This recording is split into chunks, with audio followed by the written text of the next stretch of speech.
Okay, I'm going to call this talk Listening to Music to Escape Hardships of Life. Okay, in life, we all come from different places, different environments, and we have different experiences and different struggles which shape us psychologically, emotionally, and help us perceive things a lot differently. And unfortunately, for some people, we walk down the street and we have different obstacles to face. If you live in the ghetto area, the urban areas where you walk down the street and you've got drug dealers, you've got gun dealers, you've got people that are willing to stab you and shoot you for the fun of it, just to prove a point so they can work themselves up into a higher gang ranking. If you've got hitman on street corners or parks waiting to look around for certain people, and you've got people that just walk down the street and they're quite happily put a knife to you and take things off you, well, I'm sorry, but you're going to see things differently, you're going to feel things differently, and you're going to think a little bit differently to someone who maybe, this isn't like being judgmental, but this is like helping people see why we listen to music when we come from different places and different areas. But if you come from like a nice area that's a little bit more privileged, and say if it's like a posh area where you could walk down the street and somebody will say, oh, would you like to work on this? Would you like to do that? I have an opportunity for you when you leave school, and this could help you do this much and this much, and then you could have economic status. So if you've got that, then your mind's going to be a little bit different. So you're going to have more aspiration, more opportunities of helping you flourish and grow straight away. And that's just by being born in a certain environment. And there's nothing against that, because that is the right thing to do, and you want that for any child.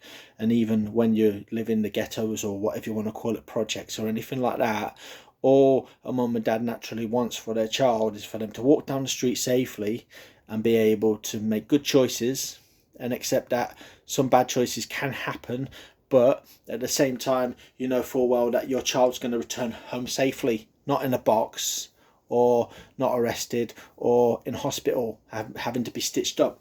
So that's just the comparisons of a little bit of the world. So why things can be a little bit differently. So for instance, if you come from a nice area, you might want to switch on the karaoke machine and sing along to Neil Diamond, Elvis Presley, and you might want to listen to rock bands, and you might want to, you know, just put the music on, listen, and it's all good for you.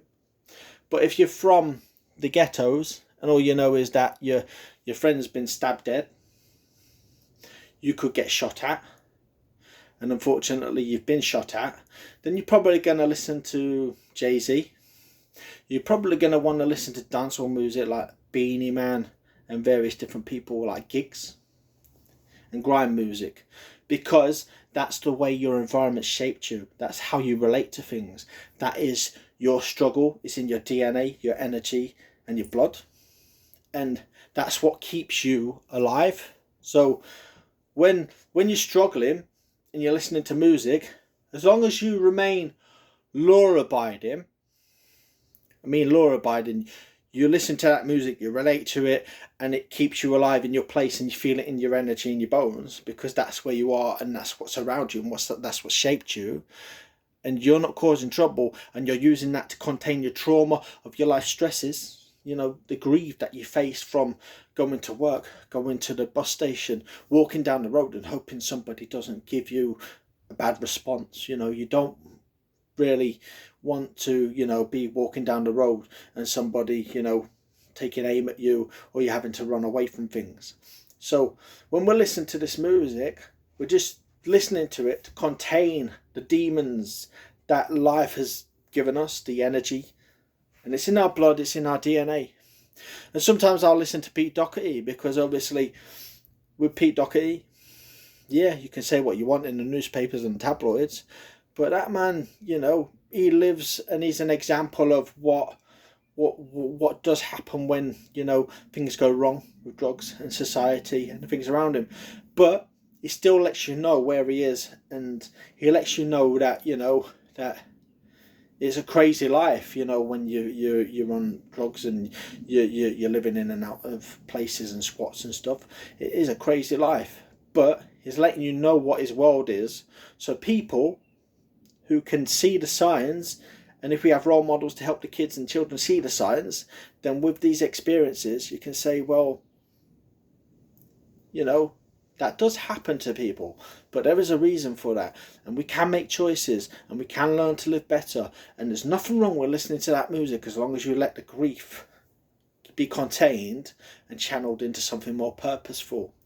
You know, if a child's having a hard day at school and they're relating to Stormzy and everything else, close the windows, don't let any noise go out, and let your child listen to that music for a certain amount of time.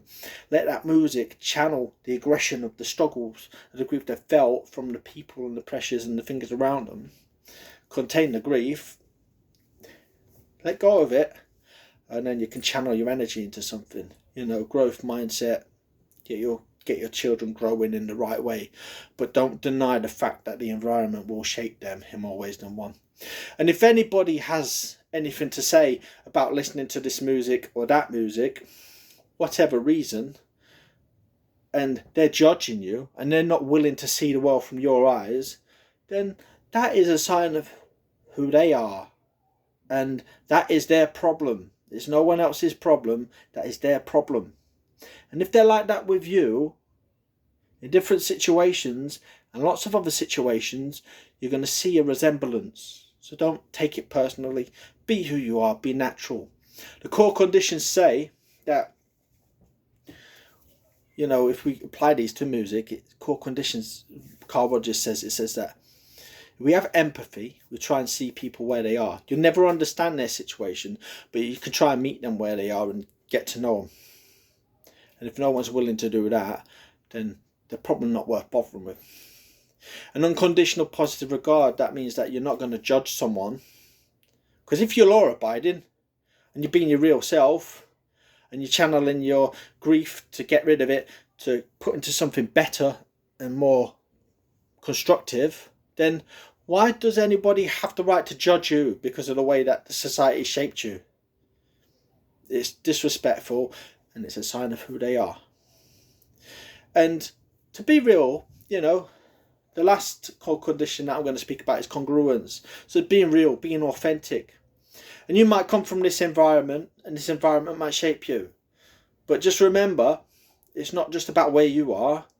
If you ever meet someone and they come from an environment where they've had opportunities, and they speak differently to you, they may speak posh, they might come across as well-spoken, whatever you want to call it, you still don't have the right to judge that person by the way they talk.